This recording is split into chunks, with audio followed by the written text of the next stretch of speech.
Network for Digital Commerce, ONDC. the Open Network for Digital. The government's interoperable open network for digital commerce, or ONDC, has been launched in Bengaluru for the first big test. ONDC is aimed at helping small retailers go online to reduce the dominance of the likes of Amazon and Flipkart. Open Network for Digital Commerce, or ONDC, promises to provide a level playing field to small merchants, and its proponent says that ONDC will move Indian e-commerce away from its current platform-centric model dominated by market leaders like Amazon and Flipkart to an open network. The government-backed Open Network for Digital Commerce, or ONDC, was launched in 2022 across several cities in India. Mentored by Nandan Nilekani, I really believe ONDC is an idea whose time has come. ONDC is not-for-profit system the government believes will be a game changer in Indian e-commerce industry. Hi everybody, on 8th May 2022, the Government of India launched a pilot phase of something called the Open Network for Digital Commerce, or ONDC. This is a freely accessible online system for both traders and consumers. And the reason why this is very important is because the government intends to break down the digital monopolies and duopolies of giant tech companies like Amazon, Flipkart, Zomato and Swiggy. On one side, while a legend like Nandan Nilekani himself is associated with initiative, and on the other side, business tycoon like Anand Mahindra has applauded and praised this initiative. This is expected to be as revolutionary as UPI itself. So keeping all the hype aside, let's try to understand what are the major problems in the market that prompted the government to launch such an initiative. How will it promote these small sellers and businesses against giant companies like Amazon and Flipkart? And most importantly, what are the most difficult hurdles that could turn this very same initiative into a flop project? To understand this, first thing you need to understand is why there's even a need for ONDC. Because you see, we already have super high-tech companies who have invested billions of dollars into researching and developing world-class technology for e-commerce in India. Then why is the government intervening? Well, there are three different reasons for this specific cause, and all the three reasons come under a canopy of one factor, which is the abuse of aggregator superpower. So the question is, what are the problems associated with aggregator superpower? Well, this problem comes from monopolizing model of e-commerce. Here an explanation to this. In India, there are two popular models through which e-commerce companies operate. First model being the inventory model, and the second model being the marketplace model. The marketplace model is the model wherein there are independent buyers and sellers, and the e-commerce platform or the company will merely act as a platform. The platform will connect the buyers and the sellers either through their website or their mobile. Whereas in the inventory model, the company procures product in massive quantities from the sellers at an ultra cheap rate and sell directly to the customer. To understand this, let's take an example of a bookseller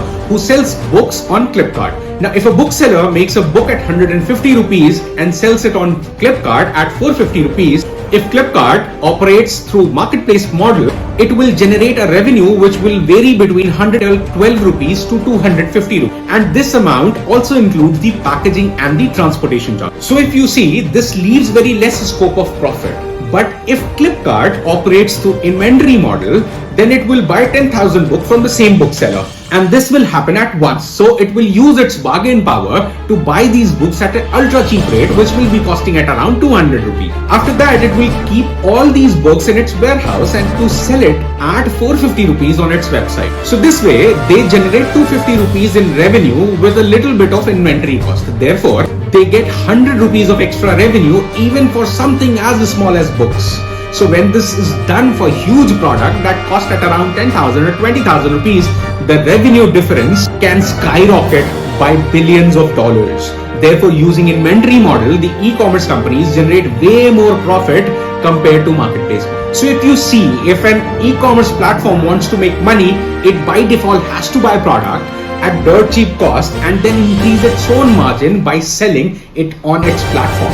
Let's take an example of Amazon. Amazon previously had two companies called Appareo and Cloudtail. These are nothing but huge sellers through which Amazon bought its product, stored them and sold them in the market. In fact, there was even an investigative report that stated Cloudtail and Appareo retail alone contributed around 35% of the total revenue and the sales of Amazon. They even use these sellers to strike exclusive deals with the smartphone giants like Apple and Xiaomi and other tech companies. This not only allowed Amazon to outplay small competition, but they also were able to outplay competitors like Flipkart. But in 2016, Government of India came out with a regulation which stated that Amazon and other foreign e-commerce companies cannot use inventory model and must use marketplace model to operate in India. So if you're a seller on Amazon, you don't have to worry right now because it's relatively safe to sell on Amazon, and even right now, Amazon and Flipkart both are incredible platform to build your D2C brands. However, from government's standpoint, it clearly states that how e-commerce companies will always find a way to increase their profit. So there is dire need to do something to promote micro and small sellers, and this is the first reason why government came up with ONDC initiative. The second reason is deep discounting. These e-commerce platforms sell their product at ultra cheap price when they bring in their annual sale. So to give you an example, a watch which is costing at around 2,200 rupees will be available on Amazon less than 500 rupees. Air purifier which is costing 33,000 rupees, air purifier at 24,000 rupees. And branded shoes will be available at around 60 to 80% discount. These literally used to be the prices during Diwali sales. This directly hurts the sellers of bricks and mortar who are not able to match these deep discounts. So second reason for ONDC is deep discounting, that is the offline e-commerce economy, which to us it may not be a concern, but for government standpoint, this is an important part of our economy, so the government cannot neglect. And lastly, we have the imitation game problem.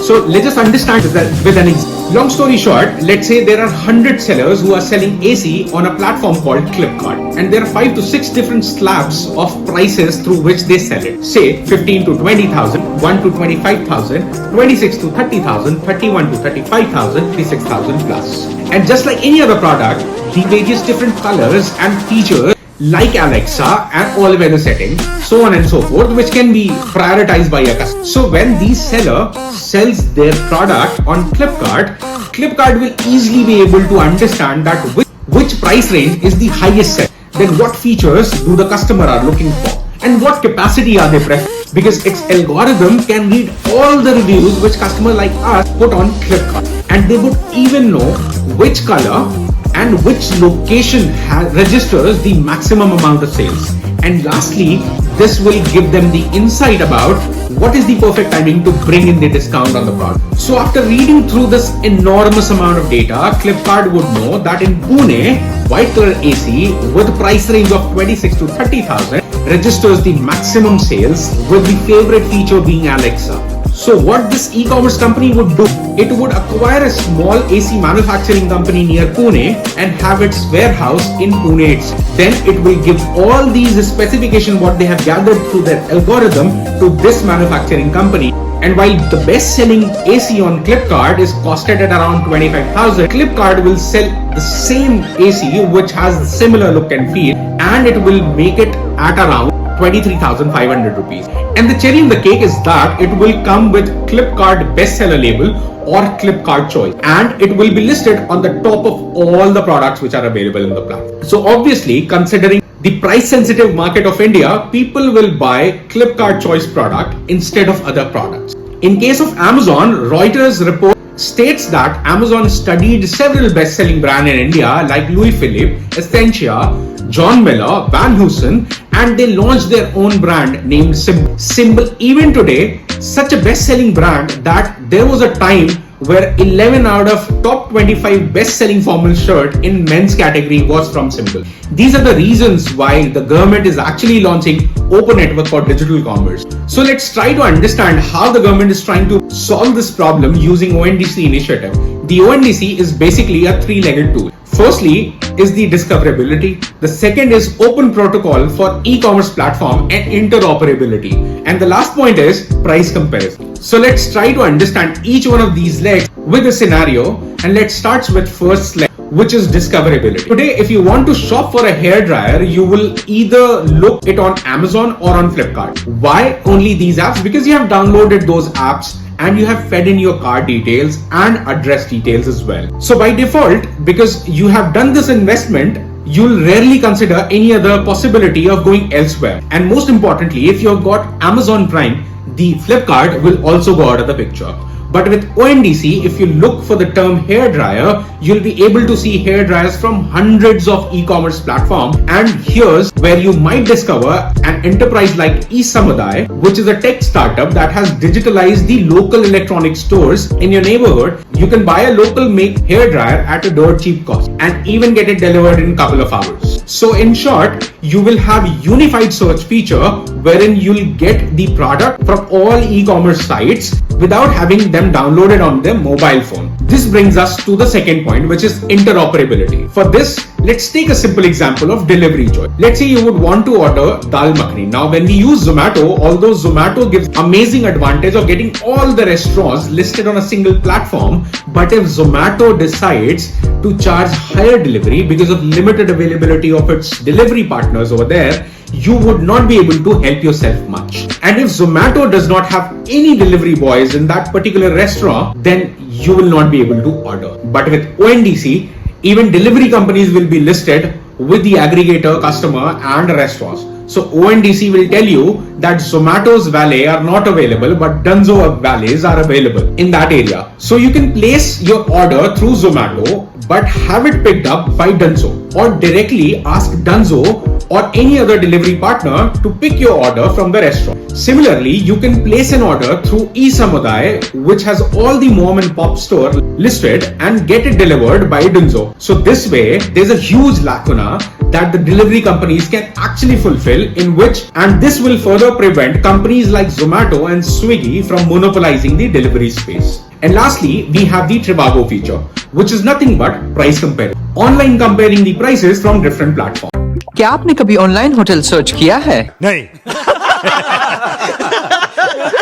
Long story short, if you remember, there was a time when hundreds of websites had hundreds of hotels listed with different prices. Trivago came in and said that, dude, you choose the hotel and we will list all the prices from all the different websites, and then you can choose the most economical option of all.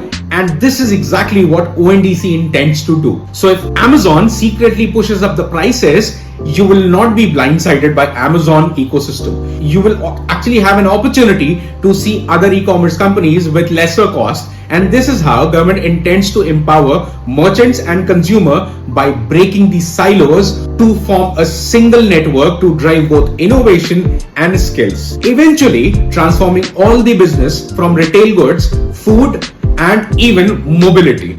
And the reason why I am looking forward to this project, because this is one of the most complex problems the government has ever solved. And with brilliant minds like Nandan Nilekani sir, it would be very interesting to see how government actually solves this problem and break down the monopolies and duopolies of giant tech companies. And this brings to the most important part of this episode, where I will explain you where my skepticism lies. The first thing you need to understand is the fact that biggest factor for e-commerce companies' success is not their product, but their suitable listing based on customer preferences. And you know, in our case, we being the YouTube creator, we often complain about the fact that video listing on YouTube is not done equally, as mega creators are given way more preference, or entertainment content is recommended way more than the educational content. But if you look at it from the perspective of an engineer who actually is working on this problem, if I give you 10,000 videos and I give 100 slots to list them, obviously you will list them on the basis of comments, likes and views,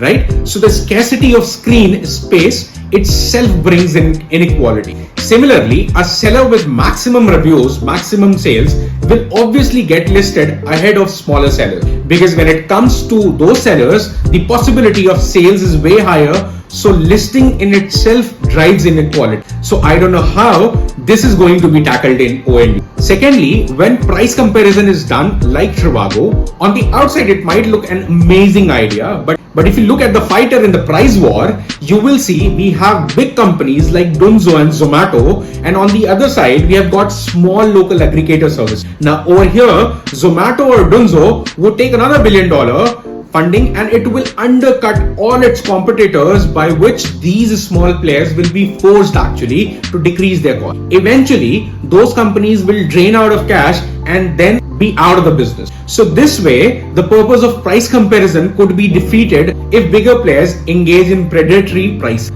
Lastly, after all the cash drain that Amazon, Zomato and Swiggy have engaged, after they have spent thousands of crore with the hope of becoming profitable, now government itself is actually closing down their avenues of profit. And this could be a disaster. For example, Zomato now cannot open its own cloud kitchen because apparently looks like anti-competitive. Zomato has a good chance of making money through delivery because it could use its platform advantage to actually rack up the prices, but now with ONDC it might have to compete with smaller aggregators. So even delivery prices has to go down. So at the end of the day, this gold mine of data that Zomato, Swiggy and Amazon like companies have, that's not being unleashed for profit at all.